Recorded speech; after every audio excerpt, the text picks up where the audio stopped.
All right, 1:24 to go in Game 3. Cleveland with a 4-point lead, but Golden State with the rock. Kevin Durant, so clutch in Games 1 and 2, has not been as clutch here in Game 3. Here's an opportunity, and he hits. As I said, he makes it a 2-point game, Stu. Yeah, again, out of a timeout here. They isolate Kevin Durant. They get the mismatch. It's an easy finish for him. Best weapon on the floor for the Warriors. But what makes it is they force a switch. They go pick and roll with Draymond, which doesn't allow you to trap because you don't want him to be a playmaker. And then you get Durant in a mismatch with Tristan Thompson. He's able to get to a sweet spot. Nobody there to provide help because of the three-point shooting, and Durant delivers.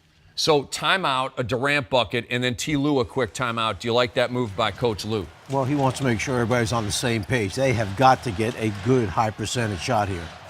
What a ball game. This possession probably going to take us under a minute to go in regulation. Draymond against LeBron. Under 5 on the shot clock. Does Korver hit the dagger? Durant with the pull. The suspense in the air in Cleveland for the lead. Oh, my goodness, Kevin Durant. And Golden State is up 1 with 45 ticks left.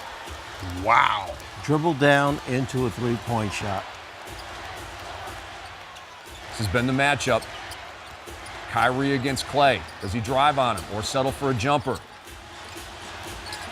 He's going to settle for a step-back three. I think that's where Klay Thompson's length bothers Kyrie. You got to foul. You got to come up and foul. They're not doing it. About a second or so difference between the shot clock and game clock. And Kyle Korver finally gives the foul. Almost 10 seconds went off the clock. Too much That's time. Incredible on a variety of fronts. One, the shot selection there by Kyrie in that situation, and then the lack of clock management there down the stretch. I know it's Steph Curry, but even if he makes them both, it's still a one-possession game, and you need time right now more than anything. Well, there was about two and a half second differential between game clock and shot clock. You've got to foul. You can't let that try and run out and hope you get a defensive rebound. Kevin Durant good with the first, Stu. Yeah, but if you're Cleveland, I mean, this all's not lost. Even if he makes his second free throw, you're still in a one-possession game, albeit that you need a three-point shot. I don't recommend the three. Your objective now is to stay in this game, lengthen it, go for the easy two, and foul. So Kevin Durant had been missing some clutch shots, and as I said that, I guess I activated him because he makes a layup, makes a three, makes 2 free throws, and now it is a 3-point lead for Golden State with 12.9. Czar, I come to you. Where do you go right now if you're Tyronn Lue? You need 3. Do you go for a quick 2 and play the foul game? Do you want LeBron to the cup to maybe get fouled and get an and one? What do you do? I think you're aggressive going to the basket. If they leave someone or you draw a double team, you look to kick it out. We'll take the open 3 to tie the game up right now. If not, you might get a 3 by getting fouled and 1, or by going quickly. If you score a 2, then you got to play the foul game from there. You know what's going to be interesting for me coming out of this timeout is who they actually feature on the play. Is it LeBron, or like last year, is it Kyrie, who's typically finished games for them? Yeah, and I think Coach talked about it. You don't necessarily need the 3 right now if you can get the quick 2 at the basket, because you have enough time to foul and then have another possession. Notice Love isn't in the game right now. 3-point shooter for him. Maybe hurt. Love actually inbounded right there into LeBron, and a foul is called. Wait a second. They call a turnover. I think they're going to get. Was LeBron out of bounds? He called him out of bounds. Oh my goodness. Oh, see, I didn't see Love there. From the clean strip. I couldn't see he was taking it out. Wow. So Andre Iguodala, the Cleveland nemesis, the 2015 Finals MVP, with that play on LeBron in the corner. Are you kidding me? No, it was a terrific play. Really, though, the play was how well they defended the first 2 options of that sideline out of bounds. That LeBron was not meant to get the ball in that situation, and Andre Iguodala just he played it right. He knew that LeBron was looking to catch and shoot there, timed it beautifully, and comes up with the strip.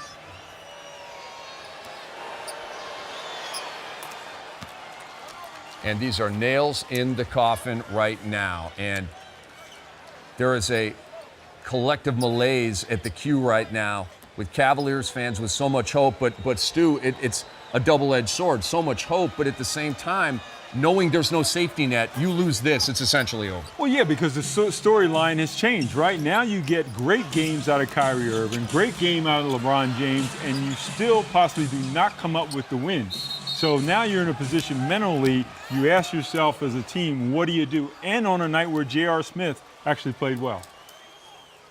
Czar, Golden State 1.5 seconds away from a 3-0 lead, and as you and all of us know, nobody in the history of the NBA Finals has ever come back from 3-0 down.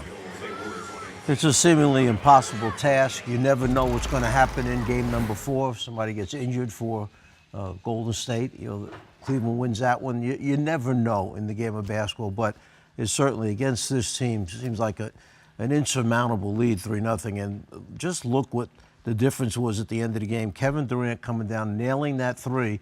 And if we go back and look this tape backwards, how many missed shots did Cleveland have in the last 3 minutes of the game? Well, they go on that 9-0 run to end the game. Remember, it was 113, 109. Durant not only hit that 3, he had the free throws, he had the little baseline jump shot that he got on the switch when Draymond set that screen. And then they were able to get the job done defensively. Kyle Korver did get a good look out of their half-court set. He didn't convert. Then you had Kyrie, questionable shot in a situation like that in a one-point game. Again, going for the home run when going up 2 there, relying upon your defense maybe is the best option. Now you're looking at a scenario where I don't see them having a chance. I don't know if they can mentally recover to put forth the kind of effort it's going to be necessary to even get back in this series. Yeah, I agree with you totally, Greg, because, again, I mean, they put forth great effort in this game. They rebounded the basketball. They hold the Warriors under 50% shooting. They get to loose balls. They made some hustle plays. They got production out of J.R. Smith, nearly 40-point nights by both Kyrie and LeBron. And at the end of this game, you just kind of exhale and say, what do we have to do? It's going to be very difficult to sort of muster that collective, resolve to win Game 4. Could it have been a little bit of this with Cleveland down the stretch? Kyrie and LeBron used up so much energy getting them to that point. The two of them have unbelievable games that then down the stretch they maybe didn't have the legs on them to make those shots. We saw LeBron miss that layup. Kyrie, as Greg mentioned, taking that jump shot, whether then drive to the basket perhaps and get fouled or score. All things that you can speculate on.